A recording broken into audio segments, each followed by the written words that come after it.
অনেক অনেক দিন আগের কথা। কোনো এক গ্রামে আমিন নামের এক গরিব কৃষক বাস করত। তার কাছে সামান্য কিছু জমি ছিল, যাতে সে শাকসবজি চাষ করে নিজের দিন গুজরান করত। আমিন একা ছিল, না স্ত্রী না সন্তান, তার কেউ ছিল না। আমিন প্রতিদিন সকাল সন্ধ্যা তাজা শাকসবজি গ্রামের মির্জা সাহেবের বাড়িতে পৌঁছে দিত। বিনিময়ে মির্জা সাহেব তাকে শস্য, কাপড় এবং কিছু নগদ টাকা দিত।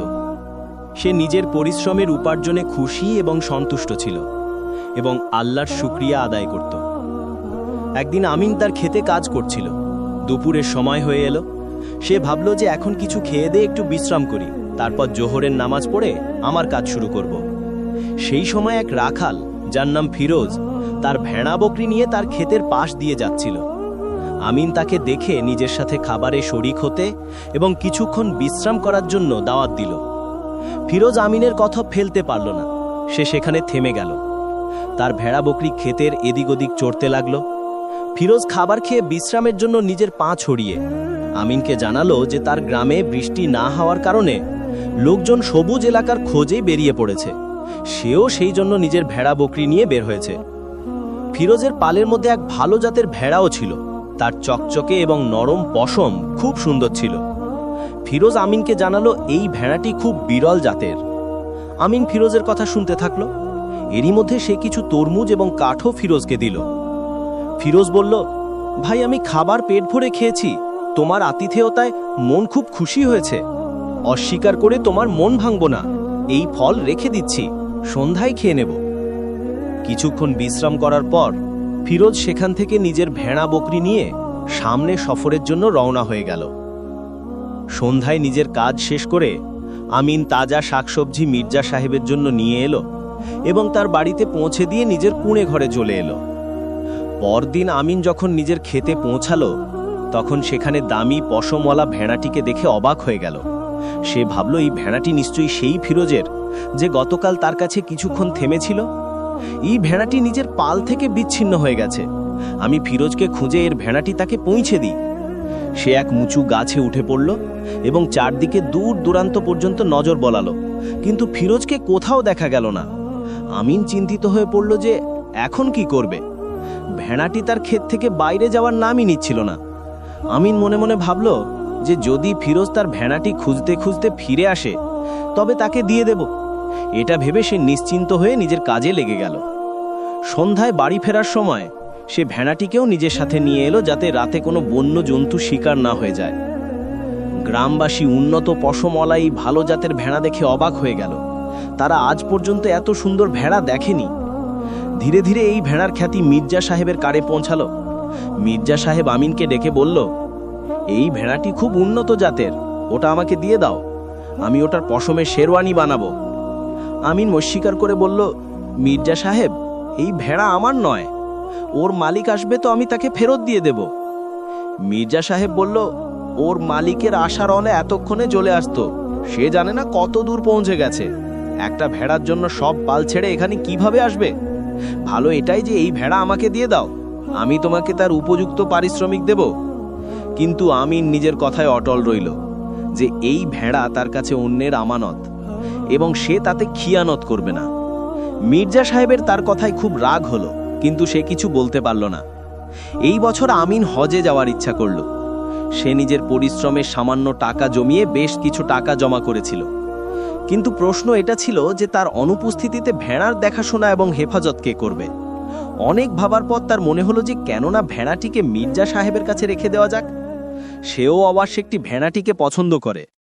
আমিন ভাবল, আমি তাকে বলে দেব যে বিনিময়ে আমার ক্ষেত থেকে শাকসবজি ইত্যাদি নিতে থাকে। পরদিন আমিন গ্রামের পঞ্চায়েত ডাকলো এবং তাদের সামনে নিজের কথা রাখল। আমি হজে যাওয়ার ইচ্ছা রাখি, ফিরতে 1-2 মাস তো লেগেই যাবে। এই সময় আমার ভেড়া মির্জা সাহেবের কাছে থাকবে। তার বিনিময়ে মির্জা সাহেব আমার ক্ষেত থেকে শাকসবজি নিয়ে নেবেন। পঞ্চায়েত তার প্রস্তাব মেনে নিল এবং তারপর আমিন হজের জন্য রওনা হয়ে গেল। এখনও আমিন গ্রাম থেকে রওনা হওয়ার কয়েকদিনই কেটেছিল যে ভেড়াটি 2টি বাচ্চা দিল। 2টি বাচ্চাই নিজের মায়ের মতো সুন্দর এবং দামি পশমওয়ালা ছিল। এখন তো মির্জা সাহেব খুব খুশি হলো। সে ভেড়ার আরও সুন্দরভাবে দেখাশোনা করতে লাগলো। কিছুদিন পরেই ভেড়ার বাচ্চারা দৌড়াদৌড়ি করতে লাগলো। অবশেষে একদিন আমিন হজ করে ফিরে এলো এবং 1-2 দিন পর মির্জা সাহেবের কাছে নিজের ভেড়া নিতে পৌঁছালো। ভেড়ার সাথে 2টি ছোট বাচ্চা দেখে তার খুশি আরও বেড়ে গেল। সে মির্জা সাহেবকে বলল, আপনি আমার ভেড়ার এতদিন ধরে দেখাশোনা করেছেন, তার জন্য আমি আপনার কৃতজ্ঞ।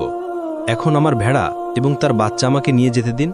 মির্জা সাহেব উত্তর দিয়ে বলল, তুমি আমাকে একটা ভেড়া দিয়ে গিয়েছিলে, চুক্তি এটা হয়েছিল যে যখন ফিরে আসবে তখন এই ভেড়া তুমি ফেরত পেয়ে যাবে। তাতে বাচ্চার কোনো উল্লেখ ছিল না, তাই তুমি বাচ্চার উপস্থিতিতে এই চুক্তি অনুযায়ী শুধু নিজের ভেড়া ফেরত নিয়ে যেতে পারো। বাচ্চার মালিকানা নিয়ে তোমার কোনো সম্পর্ক থাকা উচিত নয়। আমিন মির্জা সাহেবের কথা শুনে দংহনে গেল। সে অনেক তর্ক করল, কিন্তু পঞ্চায়েত কি করবে? চুক্তি শুধু একটা ভেড়ার হয়েছিল। তারপর আমিন ভেড়া ফেরত পেল, কিন্তু বাচ্চারা মির্জা সাহেবের কাছেই রইল। বাচ্চা ছাড়া ভেড়া সেখানে থাকতে রাজি ছিল না। সে দৌড়ে দৌড়ে নিজের বাচ্চার কাছে মির্জা সাহেবের বাড়ি পৌঁছে যেত। আমিন রোজ রোজ এই দৌড়াদৌড়িতে বিরক্ত হয়ে গেল। অবশেষে ক্লান্ত হয়ে সে ভেড়াটিও মির্জা সাহেবের কাছে রেখে দিল। এখনও কয়েক মাসই কেটেছিল যে গ্রামে ইরান থেকে এক হাকিম সাহেব, যার নাম লোকমান হাকিম, এলেন। তার কাছে ইরানি উপহার ছিল, নানা রকমের মেওয়া, শরবত, মাজুন এবং মোরব্বা ইত্যাদি ছিল। তার কাছে এমন এক অদ্ভুত ফলও ছিল যার কাথো পান করলে অনেক কঠিন রোগ সেরে যেত। লোকমান হাকিম মির্জা সাহেবের বাড়িতে 3 দিন থাকলেন। মির্জা সাহেব তার খুব খাতির যত্ন করল। যখন লোকমান হাকিম গ্রাম থেকে বিদায় নিতে লাগলেন, তখন তিনি মির্জা সাহেবের আতিথেয়তায় খুশি হয়ে সেই বিশেষ ফল উপহার দিয়ে বললেন, যদি এই ফলের বীজ কোনো খেতে বোনা হয় তবে কয়েক মাসে তার চারাগাছ বড় গাছে পরিণত হবে এবং ফল দিতে শুরু করবে। কিন্তু ফল আসা পর্যন্ত রোজ এই চারাগাছে সুগন্ধি ধুনো দিতে হবে এবং রোজ 2 ঘন্টার জন্য চারাগাছটিকে সবুজ চাদর দিয়ে ঢাকতে হবে। যদি এমন না করা হয় তবে চারাগাছ শুকিয়ে মরে যাবে। সেই ফল পেয়ে মির্জা সাহেব খুব খুশি হলো। সে ভাবল যে আমি সেই ফলের বীজ বুনে দেব এবং যখন রাতারাতি ফল আসবে তখন রোগীদের কাছ থেকে টাকা নিয়ে তাদের দিয়ে দেব। এভাবে আমার সম্পদ অনেক বাড়বে। কিন্তু তারপর নিজেই তার লোকমান হাকিমের নির্দেশের কথা মনে পড়ে গেল। তার চারাগাছের খুব যত্ন করতে হবে। এটা অনেক কঠিন কাজ ছিল। তারপর তার আমিনের কথা মনে পড়ল। সে ভাবল যে কেননা এ ফল আমিনকে দিয়ে দিই, সে পরিশ্রম করবে এবং আমি তাকে পারিশ্রমিক দিয়ে দেব। তাই সে আমিনকে ডেকে সব কথা তাকে ভালোভাবে বুঝিয়ে দিল। আমিন সেই ফল নিয়ে নিজের খেতে গেল এবং এক জায়গায় তার বীজ বুনে দিল। নির্দেশ অনুযায়ী সে তাকে সুগন্ধি ধুনোও দিতে লাগলো এবং রোজ তাকে সবুজ চাদর দিয়ে তখনই ঢাকতে লাগলো।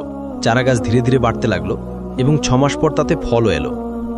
এখন গ্রামে যেই অসুস্থ হতো, আমিন তাকে ফল পেড়ে দিয়ে দিত এবং রোগী 3 দিন পর্যন্ত তার কাথো পান করে সুস্থ হয়ে যেত। যখন মির্জা সাহেব এই খবর পেলছে আমিন রোগীদের বিনামূল্যে ফল বিলিয়ে তাদের চিকিৎসা করছে, তখন তার খুব রাগ হলো। সে আমিনের কাছে পৌঁছালো এবং চিৎকার করে বলল, কি এই ফল বিনামূল্যে বিলানোর জন্য? আমি তোকে বীজের জন্য ফল দিয়েছিলাম। আমিন খুব নম্রভাবে কিন্তু দৃঢ় কণ্ঠে উত্তর দিল, মির্জা সাহেব, আপনি এত রেগে আছেন কেন?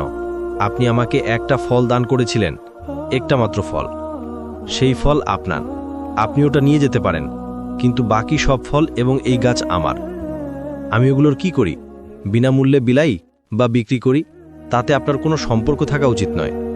মির্জা সাহেবের মুখ রাগে লাল হয়ে যাচ্ছিল। সে নিজের হাত নাড়িয়ে চিৎকার করে বলল, কি বললি? শুধু একটা ফল? গাছে ধরা সব ফল আমার, এই সব আমার। আমি তোকে বীজের জন্য ফল দিয়েছিলাম। আমিন মনে মনে একটা দীর্ঘশ্বাস নিল এবং হেসে বলল, মির্জা সাহেব, শোরগোল করবেন না। আমাদের দুজনের মধ্যে কেউ ফয়সালা করবে না। এই কথার ফয়সালা না আমি করব না আপনি করবেন, পঞ্চায়েত করবে। পঞ্চায়েতের ফয়সালা হবে। সেই সন্ধ্যায় গ্রামের মোড়ে পঞ্চায়েত বসল। আমিন খুব বিনয়ের সাথে সব ঘটনা শোনালো। সে শুরু থেকে শেষ পর্যন্ত সব কথা বর্ণনা করল। তারপর দাঁড়িয়ে পঞ্চায়েত সদস্যদের উদ্দেশ্য করে বলল, ভাইরা, আপনাদের সবার মনে থাকবে আমি হজে যাওয়ার সময় মির্জা সাহেবের কাছে নিজের একটা ভেড়া রেখে গিয়েছিলাম। পরে সে 2টি বাচ্চা দেয়, যা তাদের দেখাশুনে জন্ম হয়েছিল, যাদের মির্জা সাহেব এটা বলে নিজের কাছে রেখে নিয়েছিলেন যে চুক্তিতে শুধু একটি ভেড়ার উল্লেখ ছিল এবং ওটাই আমি ফেরত পাব। এই নীতির উপর আমিন জোর দিল। মির্জা সাহেব ফল দেওয়ার সময় আমাকে এটা বলেননি যে এই গাছ এবং তার সব ফলের মালিকও তিনি হবেন। তিনি আমাকে শুধু একটি ফল দিয়েছিলেন এবং সেই একটি ফল আমি এখনও ফেরত দেওয়ার জন্য তৈরি আছি। পঞ্চায়েতে গভীর নীরবতা নেমে আসে। মুরব্বীরা নিজেদের মধ্যে ফিসফিস করলেন। তারপর এক বৃদ্ধ পঞ্চায়েত সদস্য রায় শোনালেন। আমিনের কথায় সত্যতা এবং মির্জা সাহেবের আইনের যুক্তি আছে। যখন ভেড়ার বাচ্চা মির্জা সাহেবের হলো, তো আমিনের পরিশ্রমে বড় হওয়া গাছও তারই। সব পঞ্চায়েত সদস্য আমিনের পক্ষে রায় দিয়ে দিলেন। মির্জা সাহেব লজ্জা এবং রাগে সেখান থেকে চলে গেল। পরদিন পুরো গ্রামের সুলতান আদিলের পক্ষ থেকে ঢোল পেটিয়ে হয়। ঘোষণা ছিল, যে ব্যক্তি শাহজাদার সফল চিকিৎসা করবে তাকে পুরস্কার হিসেবে 1 লাখ স্বর্ণমুদ্রা দেওয়া হবে। লোভে ডুবে মির্জা সাহেব সঙ্গে সঙ্গে আমিনের কাছে পৌঁছালো। এবার তার হাবভাব পল্টে গিয়েছিল। সে মিনতি করে আমিনকে বলল, আমিন ভাই, দেখো এটা অনেক বড় অঙ্ক। তুমি শুধু আমাকে নিজের গাছ থেকে কিছু ফল দিয়ে দাও, আমরা এই পুরস্কার ভাগ করে নেব। 500 স্বর্ণমুদ্রা আমার এবং 500 তোমার। আমিন মির্জা সাহেবের দিকে তাকালো। তার মুখে করুণার ভাব ছিল। সে হেসে বলল, মির্জা সাহেব, এখনও আপনার মাথায় শুধুই সম্পদের লোভ ভরা আছে। এই ফল বিক্রির জন্য নয়, আমি আপনাকে কোনো ফল দেব না। আমরা সব গ্রামবাসী শাহী মহলে যাব এবং আমাদের শাহজাদার চিকিৎসা আমরা নিজেরা করব। আমিন পরদিন গ্রামের কিছু নেক লোককে নিজের সাথে নিল, কিছু ফল পাড়ল এবং খুব শান্তভাবে শাহী মহলে পৌঁছালো। সেখানে সব দিকে হতাশায় ছেয়ে গিয়েছিল। অসুস্থ শাহজাদাকে এই ফলের কাথো তৈরি করে 3 দিন পর্যন্ত পান করানো হলো এবং তৃতীয় দিন আশ্চর্যভাবে শাহজাদা পুরোপুরি সুস্থ হয়ে গেল। সুলতান আদিল খুশি হয়ে আমিনকে ঘোষণা অনুযায়ী পুরস্কার দিতে চাইলেন। সোনার মুদ্রার স্তূপ আমিনের পায়ের কাছে রেখে দেওয়া হলো, কিন্তু আমিন খুব বিনয়ের সাথে হাত জোড় করে পুরস্কার নিতে অস্বীকার করল। সুলতান আদিল অত্যন্ত অবাক হলেন এবং বিস্ময়ের সাথে জিজ্ঞেস করলেন, হে নেক লোক, তুমি কিসের প্রত্যাশী? আমিন বলল, মহামান্য, এটা তো আল্লাহর দেওয়া নেয়ামত, যা লোকমান হাকিমের মাধ্যমে আমাদের কাছে পৌঁছেছিল। আমরা তা বিক্রি করতে পারি না। লোকমান হাকিম? বিস্ময় এবং কৌতূহলের সাথে জিজ্ঞেস করলেন সুলতান আদিল। জবাবে আমিন আমানত, ভেড়া, বাচ্চা এবং মির্জা সাহেবের লোভের সব গল্প সুলতান আদিলকে শুনিয়ে দিল। সুলতান আদিল একজন ন্যায়পরায়ণ শাসক ছিলেন। তিনি সঙ্গে সঙ্গে মির্জা সাহেবকে তলব করলেন এবং আমিনের ভেড়া, তার বাচ্চা এবং গাছ সব আমিনকে ফেরত দিয়ে দিলেন। মির্জা সাহেবকে নিজের খেয়ানত এবং লোভের কারণে অপমান সইতে হলো। এই গল্পের শিক্ষা এটাই যে ব্যক্তি লোভ করে সে সবসময় অপমান এবং ক্ষতি সয় এবং আমানতে খেয়ানতকারী অবশেষে শাস্তি অবশ্যই পায়। সত্য, ধৈর্য এবং পরিশ্রমের ফল সবসময় উত্তম হয়। যদি আপনাদের এই গল্প ভালো লেগে থাকে তাহলে আমাদের এই চ্যানেল আলী ভয়েস অবশ্যই সাবস্ক্রাইব করবেন। এই ভিডিওটি লাইক করবেন এবং কমেন্টে আপনার মূল্যবান মতামত অবশ্যই জানাবেন। সাথে বেল আইকনটি চাপতে ভুলবেন না, যাতে আগামী সব নতুন এবং আকর্ষণীয় গল্প আপনার কাছে সবার আগে পৌঁছাতে পারে। অনেক ধন্যবাদ।